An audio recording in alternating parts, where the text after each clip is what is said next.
పిసినారి దంపతులైన శారదా ప్రసాదులు తమ కొడుకు రమేష్తో కలిసి పెద్ద భవంతిలో నిలబడి ఆశ్చర్యంగా, అద్భుతంగా, అయోమయంగా చూస్తూ ఉంటారు. అప్పుడే వాళ్ల దగ్గరికి ఆ ఇంటి యజమాని సుదర్శన్ వచ్చాడు. అతన్ని చూసి ఆ ముగ్గురు దండం పెట్టారు. ప్రయాణం ఎలా సాగింది చెల్లెమ్మా అని సుదర్శన్ అడగ్గానే నమ్మలేనట్టుగా చూస్తూ, నన్ను చెల్లెమ్మా అన్నారా బాబుగారు?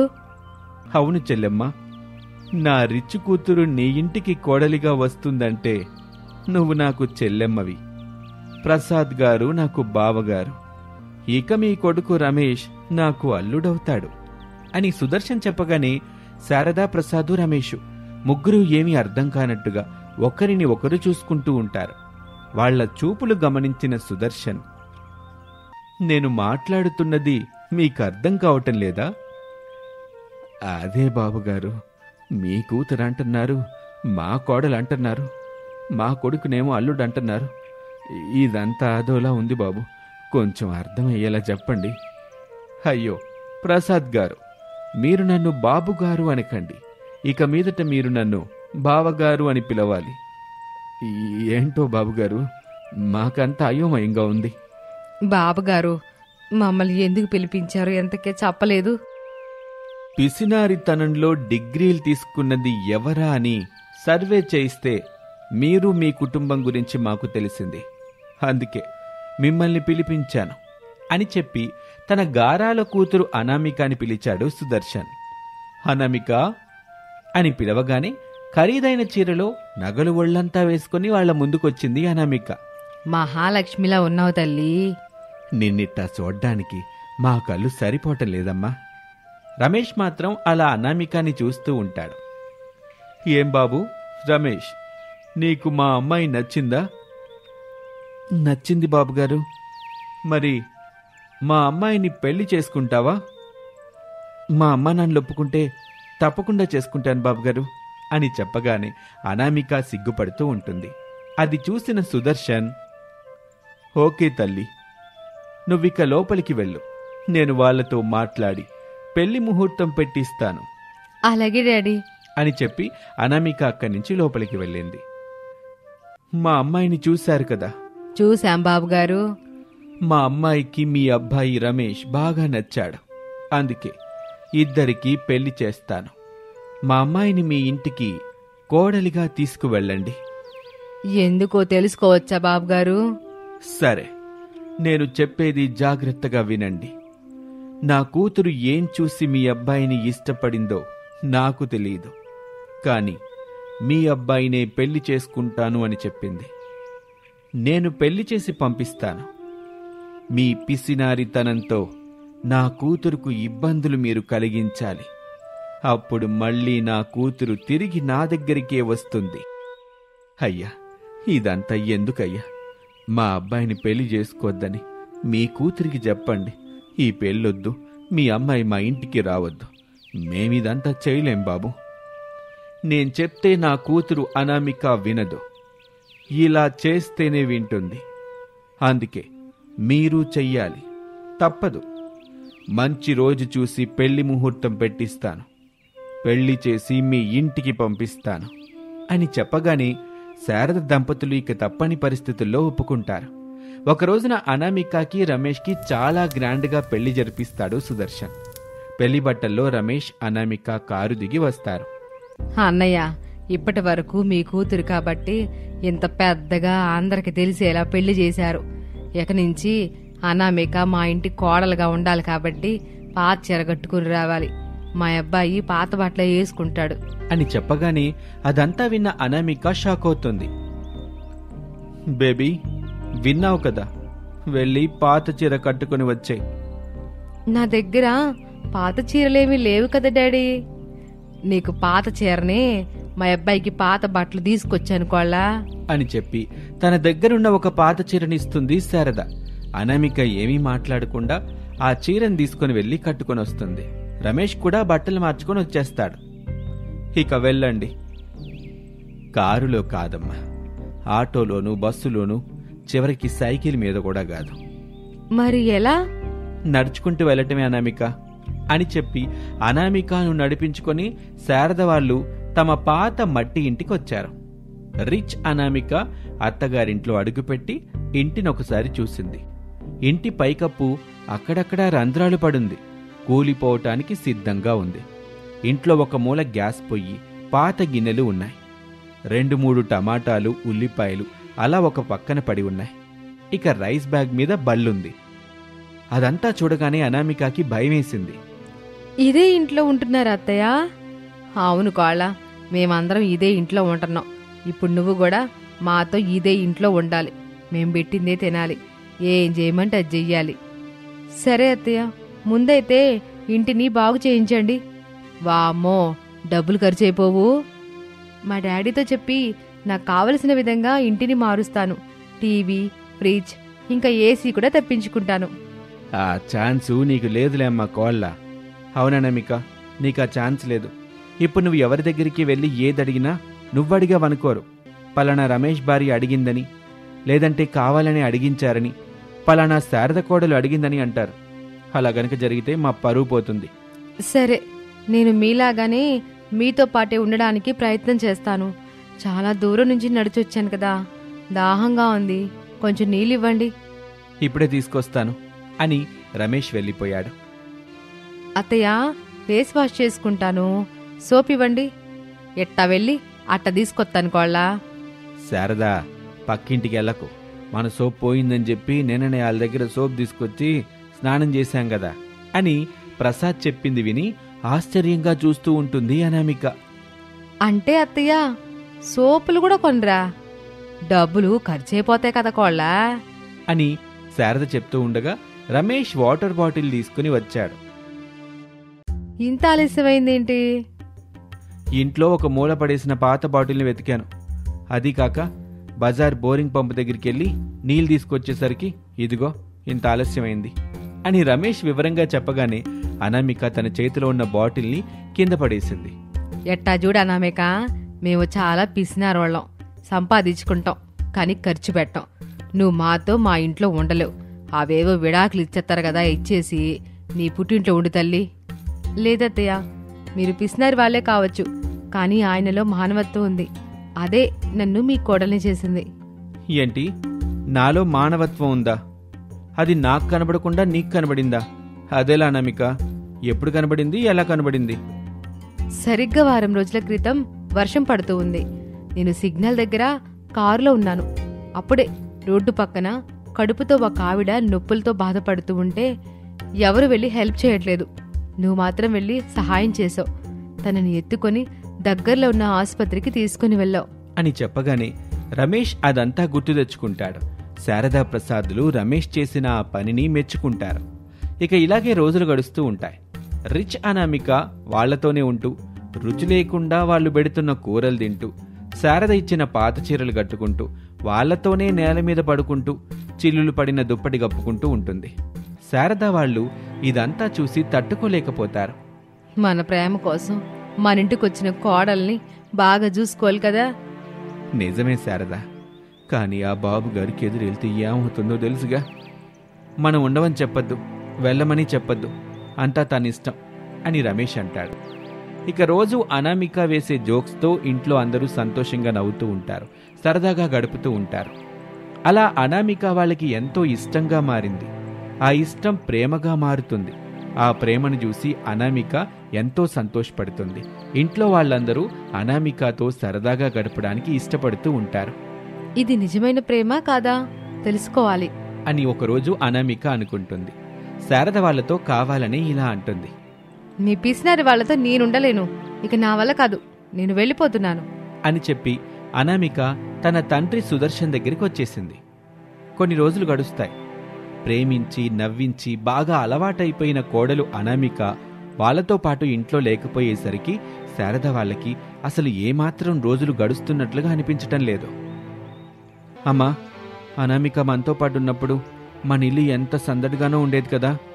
మనం అందరం ఎప్పుడూ నవ్వుతూనే ఉండేవాళ్ళం. అదేంటో తను వెళ్ళిపోయినప్పటి నుంచి మన ముఖాల్లో సంతోషం లేదు. అసలు మన ఇల్లు కలగానే లేదు. ఇలా వద్దమ్మా, వెళ్ళి అనామికని తిరిగి తెచ్చుకుందాం. అవును శారద, వెళ్ళి కోడలు తెచ్చుకుందాం. మనం ఏం చేసినా మన కొడుకు కోసమే కదా. ఇప్పుడు కొడుకు కోడలి కోసం డబ్బులు ఖర్చు పెట్టి ఇంటిని బాగు చేద్దాం, కోడల్ని తెచ్చుకుందాం శారద అని చెప్పగానే శారద కూడా ఒప్పుకుంటుంది.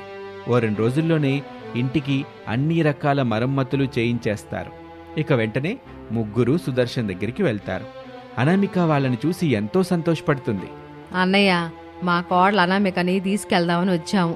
తన ఇంట్లో మాతో ఉన్నప్పుడు సంతోషం కూడా మా దగ్గరే ఉంది. ఇప్పుడు అనామిక లేదు, సంతోషం కూడా లేదు అని శారద, ప్రసాదు, రమేష్ ముగ్గురు అనామిక తిరిగి తమ ఇంటికి రావాలని చెప్తారు. అప్పుడు అనామిక నిజంగానే వాళ్ళు ముగ్గురు చూపిస్తున్న ప్రేమ సరైన ప్రేమ అని, అలాంటి వ్యక్తుల్ని వదులుకోకూడదని అనామిక కోసం వచ్చిన శారదా, ప్రసాద్, రమేష్లతో కలిసి తిరిగి వాళ్ళింటికి వెళ్ళిపోతుంది. సుదర్శన్ కూడా అనామిక అత్తగారింటికి వెళ్ళటానికి ఒప్పుకుంటాడు. ఇక పిసినారి అత్తగారి కొత్త ఇంట్లో రిచ్ కోడలి కాపురం ఎంతో చక్కగా సాగుతూ ఉంటుంది. ఆ కుటుంబం ఆనందంగా సంతోషంగా గడుపుతూ ఉంటారు.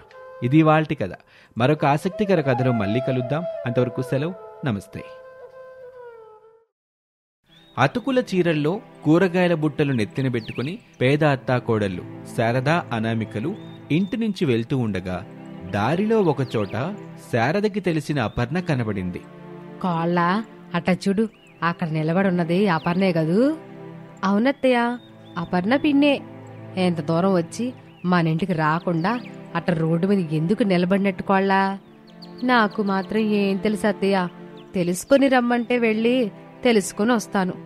వద్దులే కోళ్ళ, ఇప్పుడు మనం అటుగానే వెళ్తున్నాం కదా, నేనే అపర్ణని అడుగుతానులే అని చెప్పి అనామికతో కలిసి అపర్ణ దగ్గరికి వెళ్తూ ఉండగా అపర్ణ తన దగ్గరకొస్తున్న పేద కోడలను చూసి అటుగా తల తిప్పుకుంది. అది అత్తాకోడలు గమనించారు. అత్తయ్య, అపర్ణ పిన్ని మనల్ని చూసి అటు తిరిగింది, గమనించారా? గమనించాను కోళ్ళ. మనల్ని చూడగానే ఎందుకలా అటువైపుగా తిరిగింది అత్తయ్య? నాకు కూడా తెలీదే. వెళ్ళి అపర్ణని అడుగుదాం పదా. అత్తయ్య, అలా ముఖం పట్టుకుని అడిగితే ఏం బాగుంటుంది చెప్పు అని అనామిక చెప్పగానే శారదా, అనామిక ఇద్దరూ కలిసి అపర్ణ దగ్గరికైతే వెళ్లారు. శారదా, అనామిక తన దగ్గరికే వచ్చిన విషయం అపర్ణకు అర్థమైంది. అప్పుడు తనలో తాను ఇలా అనుకుంటుంది. ఇప్పుడు ఈ పేదవాళ్లతో నేను మాట్లాడుతుంటే రోడ్డు మీద వెళ్తున్న వాళ్ళు నన్ను చూసి నేను కూడా పేద్దన్నని అనుకోవచ్చు. ఇదంతా బిల్డప్ కావచ్చని అనుకోవచ్చు. వీళ్ళతో మాట్లాడకుండా ఉండడమే మంచిది అని అనుకుంటూ ఉండగా శారద అపర్ణని పిలుస్తుంది. అపర్ణ, అపర్ణ వదినే అని పిలుస్తూ ఉండగా అపర్ణ ఫోను చెవి దగ్గర పెట్టుకుని మాట్లాడుతున్నట్టు బిల్డప్ ఇస్తుంది. లేదు లేదండి, నేను ఫుల్ బిజీగా ఉన్నాను. అయినా అంత లో క్లాస్ వాళ్ళని నేను కలవను. అలాంటి వాళ్ళ దగ్గరికి కూడా వెళ్ళను. అలాంటి వాళ్ళతో మాట్లాడినా, వాళ్ళ దగ్గరికి వెళ్ళినా నా పరువు పోతుంది. నేను మాట్లాడను, నేను కలవను.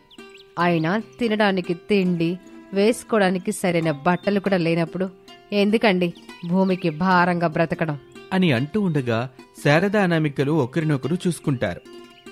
కోళ్ళ, ఫోన్లో అపర్ణ అంటున్నది మనల్నే కదూ? లేదత్తయ్య, ఫోన్లో మాట్లాడుతున్నారు.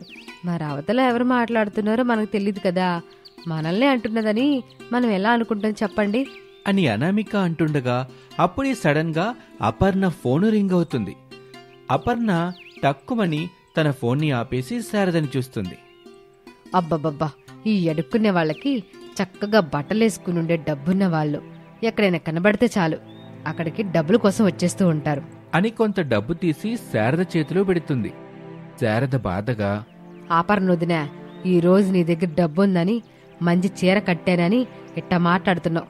ఇవి కూడా నీ దగ్గర లేనప్పుడు నా ఇంట్లో ఉండి నా అతుకులు బట్టలు వేసుకున్న విషయం మర్చిపోయావా?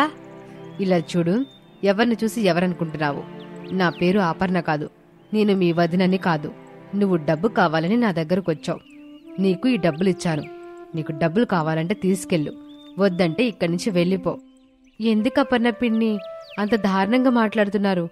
ఓహో, ఇప్పుడు మీరు మంచి చీర కట్టుకున్నారు, మీ దగ్గర డబ్బులున్నాయనా? మేము అతుకులు చీరలు కట్టుకున్నాం, మా దగ్గర డబ్బులు లేవని, అంతేనా పిన్ని? అంతేనే, నా దగ్గర నుంచి వెళ్ళండి. మీతో నేను మాట్లాడుతుంటే నేను కూడా మీలాంటి పేద్దాన్ననే అనుకుంటారు. వెళ్ళండి ఇక్కడి నుంచి. ఇంకెప్పుడైనా ఎక్కడైనా నేను కనిపించినా సరే నా దగ్గరికి రావద్దు. చే అని అపర్ణ చీదరించుకొని అక్కడి నుంచి వెళ్ళిపోతుంది. ఆ మాటలు విని శారద అనామికలు బాధపడుతూ, బాధపడకండి అత్తయ్య, అపర్ణ పిన్ని పూర్తిగా డబ్బున్నావిడిగా మారిపోయింది. ఒక అపర్ణ పిన్ని మాత్రమే కాదు కోడల, మన చుట్టాల్లో మన ఊరోళ్ళలో కూడా చాలా మార్పులు వచ్చాయి. నువ్వు ఈ మధ్య గమనించావా? ఏది, మన ఇంటికి కొద్ది దూరంలో ఉన్న సుశీల కూతురు పెళ్లి గురించి అత్తయ్య మీరంటున్నది? అవును కోళ, సుశీల ఇంటికొచ్చి మరీ చెప్పిపోయింది. ఏమే శారదా, ఎట్టి పరిస్థితుల్లోనూ నువ్వు మాత్రం రాబాక, నీ మనవడిని మనవరాలను కూడా పెళ్లికి రానిబాక. మీకంటే మేము కాస్తో కోస్తో డబ్బున్న వాళ్ళమైతే మా కూతురు అత్తగారింటోళ్ళు ఇంకా బాగా డబ్బున్నవాళ్ళు. మీ పేదాలను చూసి చిరాకు పడతారు. అందుకని రావద్దని మరీ చెప్పిపోయింది తెలుసా? అవునా? మరి ఆ టైంలో నేను ఎక్కడికి వెళ్ళాను అత్తయ్య? నువ్వు లేవు కోళ్ళ, కూలి పనికి వెళ్ళుంటావు. సర్లే అత్తయ్య, మనకి విలువ ఇవ్వని వాళ్ళ గురించి మనం ఎందుకు బాధపడాలి చెప్పండి? వాళ్ళకి డబ్బులు కావాలి, దగదగా మెరిసే చీరలు కావాలి, నగలు కావాలి. మళ్ళాంటి వాళ్ళ దగ్గర వెలకట్టలేని ప్రేమానురాగాలు ఉంటాయని వాళ్ళకి తెలీదు. ఆ విషయాలు అసలు వాళ్ళకి అర్థమే కావు. అయ్యేనాటికి మనకెందుంటారు, అప్పుడు మనం ఎక్కడో ఉంటాం. సర్లే కోళ్ళ, ఏం చెప్పినా మన బతుకులు మారవు, ఇక ఇంతేలే అని శారద నడుచుకుంటూ వెళ్తుంది. అనామిక కూడా ఏమీ మాట్లాడకుండా శారద వెనకాలే నడుస్తూ ఉంటుంది. అలా రోజులు గడుస్తూ ఉంటాయి. కోడలు అనామిక ఒక రోజున ఒక డబ్బాలో కొంత డబ్బు వేస్తూ, ఇంట్లో ఎవరికీ తెలియకుండా ఇలా రోజు కొంత డబ్బుని ఈ డబ్బాలో దాచిపెడుతూ ఉంటాను. పెద్ద మొత్తంలో డబ్బు జమ చేసిన తర్వాత మా అత్తయ్యకి మంచి చీర కొంటాను. ఆ చీర కట్టుకుంటే అత్తయ్య కూడా విలువ వస్తుంది. తెలిసిన వాళ్ళు, ఊరి వాళ్ళు అప్పుడు అత్తయ్యని ప్రతి ఫంక్షన్కి పిలుస్తారు. అప్పుడు గౌరవం కూడా పెరుగుతుంది. వాళ్ళు వీళ్ళు ప్రతి ఒక్కరూ మమ్మల్ని పిలుస్తారు అని అనుకుంటూ ఆ డబ్బాని ఎవరికీ కనబడకుండా ఒక పెట్టెలో పెడుతుంది. అప్పుడు ఇంటి బయట తాగుబోతూ ప్రసాద్ వచ్చాడు. శారదా, ఏయ్ శారదా, రావే బయటికి అని అంటుంటే ఇంట్లో నుంచి శారద భయపడుతూ బయటకొచ్చింది. డబ్బులతో వచ్చావా, ఖాళీ చేతులతో వచ్చావా? ఈరోజు కూరగాయలు అమ్ముడు పోలేదండి, డబ్బులు రాలేదు. ఈరోజు తాగడం మానేయండి. ఏమిటే, డబ్బులు ఇవ్వకపోను తాగుడు మానేయమని నాకే సలహా ఇస్తున్నావా? నిన్నెట్టగదే అని దిక్కులు చూస్తూ ఉండగా ఒక కర్ర కనబడింది. అంతే, ప్రసాద్ ఆ కర్ర తీసుకొని శారద దగ్గరికి వచ్చాడు. అప్పుడు కోడలు అనామిక బయటకొచ్చింది. అనామికాని చూసి ప్రసాదేమీ మాట్లాడకుండా చేతిలో ఉన్న కర్రని వదిలిపెడతాడు. అత్తయ్య, పదండి, మనం వెళ్ళి కూరగాయలు అమ్ముకుందాం అని చెప్పి కూరగాయల బుట్టల్ని నెత్తిన పెట్టుకుని వెళ్ళిపోతారు. అప్పుడు ప్రసాద్ ఇంట్లోకి వెళ్తాడు. డబ్బుల కోసం ఇంట్లో ఉన్న వస్తువుల్ని పగలగొడుతూ ఉంటాడు. పెట్టె దగ్గరికొచ్చి పెట్టెను కోపంగా ఎత్తి కింద కొట్టాడు. అంతే, ఆ పెట్టెలో నుంచి డబ్బులు పెట్టిన డబ్బా బయటపడింది. అది చూసిన ప్రసాద్ సంతోషపడుతూ ఆ డబ్బాలో నుంచి డబ్బులు తీసుకుని ఇంట్లో నుంచి వెళ్ళిపోయాడు. అత్తాకోడళ్ళు శారద అనామికలు కూరగాయలు అమ్ముకొని ఓ గంట తర్వాత ఇంటికొచ్చారు. పగిలిన పెట్టెని చూసి కోడలు అనామిక ఎంతో బాధపడింది. ఇదంతా మావయ్య చేసి డబ్బాని తీసుకెళ్లిపోయి ఉంటాడు అని ఫీల్ అవుతూ ఆ రోజు రాత్రి పడుకోకుండా కిటికీ దగ్గర నిలబడి బయటకు చూస్తూ ఉండగా ధనేల్మని ఇల్లు కూలి మెరుస్తున్న ఒక బంగారు చీర కింద పడుతుంది. ఇల్లు కూలినందుకు భయపడాలో, బంగారు చీర వచ్చినందుకు సంతోషించాలో అర్థం కాలేదు. అయోమయంగా మెరుస్తున్న బంగారు చీర దగ్గరికి అనామిక వచ్చింది. ఆ చీరని పట్టుకొని తేరిపారా చూసింది. అంతే, ఇంటికి పడిన రంధ్రం వెంటనే మూసుకుంటుంది. ఓహో, ఇది మాయ బంగారు చీరన్నమాట. ఈ చీరని ముట్టుకోగానే అంతా నార్మల్ అయింది. ఈ విషయం మా అత్తయ్యకి చెప్తే అని అనుకుంటూ ఉండగా ఇంట్లో ఒక మెరుపు మెరుస్తుంది. ఎవరికి ఈ మాయా బంగారు చీర గురించి చెప్పొద్దు. అలా చెప్తే ఇంట్లోని పెద్దవాళ్లకు ప్రమాదం ఉంటుంది, జాగ్రత్త అని చెప్పగానే అనామిక అయోమయంగా, ఎవరు ఇప్పుడు నాతో మాట్లాడింది ఎవరు? గుర్తుపెట్టుకో, బంగారు చీర ఎలా వచ్చిందో ఎవరికి చెప్పకూడదు. చెప్తే ప్రాణాలు పోయే ప్రమాదం ఉంటుంది. సరే, నేను ఎవరికీ చెప్పను అని అనామిక అనగానే ఇంట్లో మెరుపు మాయమైపోతుంది. అనామిక ఆ బంగారు చీరని చూస్తూ ఈ చీరని కట్టుకుంటే ఎలా ఉంటాను అని అనుకుంటూ ఉండగానే అనామిక బంగారు చీర కట్టుకున్నట్టుగా మారిపోతుంది. బంగారు చీరలో తనని తాను చూసుకుంటూ మురిసిపోతూ ఉంటుంది. ఇక అప్పుడే అత్తగారు శారద దీనంగా తన అతుకుల చీరను చూసుకుంటూ బాధపడుతున్నట్టుగా కనిపిస్తుంది. వెంటనే అనామిక నాకు ఈ బంగారు రంగు చీరొద్దు, మా అత్తయ్యకి ఇచ్చేస్తాను అని అంటుంది. అంతే, అనామిక అతుకుల చీరలో ఉంటుంది, బంగారపు చీర ఆమె చేతిలో ఉంటుంది. ఆ చీరని చూస్తూ ఈ బంగారు చీరని మా అత్తయ్యకి ఇస్తాను అని అనుకొని ఆ రోజు రాత్రి హాయిగా పడుకుంటుంది అనామిక. మరుసటి రోజున అనామిక బంగారు చీర పట్టుకుని ఇంట్లో ఉన్న శారద దగ్గరికి వచ్చింది. అత్తయ్య, ఈ చీర తీసుకో అని అనగానే శారద ఆ చీర చూస్తుంది, ఆశ్చర్యపోతుంది. ఎంతకి ఈ చీర ఎక్కడద కోళ్ళా? నీకోసం కొంత డబ్బు దాచిపెట్టి కొన్నానత్తయ్య, బాగుందా? చాలా బాగుందా అనామిక అని చెప్పి కోడల్ని ఎంతో మెచ్చుకుంటుంది. ఇన్నాళ్ళు అతుకుల చీర కట్టుకుని అనామిక ఆ ఊళ్ళో తెలిసిన వాళ్ల దగ్గర చాలా అవమానాలు పడింది. కాని ఇప్పుడు అనామిక ఇచ్చిన ఆ బంగారు చీరను కట్టుకోగానే తనకి ఎంతో సంతోషంగా అనిపించింది. అప్పటి నుంచి శారద ఎక్కడికి వెళ్ళినా ఆ బంగారు చీరనే కట్టుకుని వెళ్తూ ఉంటుంది. బంగారు చీరలో అత్తగారు మెరిసిపోతూ ఉంటారు. ఎక్కడికి వెళ్ళినా అందరి దృష్టి శారద కట్టుకున్న బంగారు చీర మీదే ఉంటుంది. అత్తగారు శారదకి అందరిలో గౌరవం కలిగేసరికి కోడలు అనామిక ఎంతో సంతోషపడుతుంది. ఇది ఇవాల్టి స్టోరీ. మరొక ఆసక్తికర కథలో మళ్ళీ కలుద్దాం. అంతవరకు సెలవు. నమస్తే.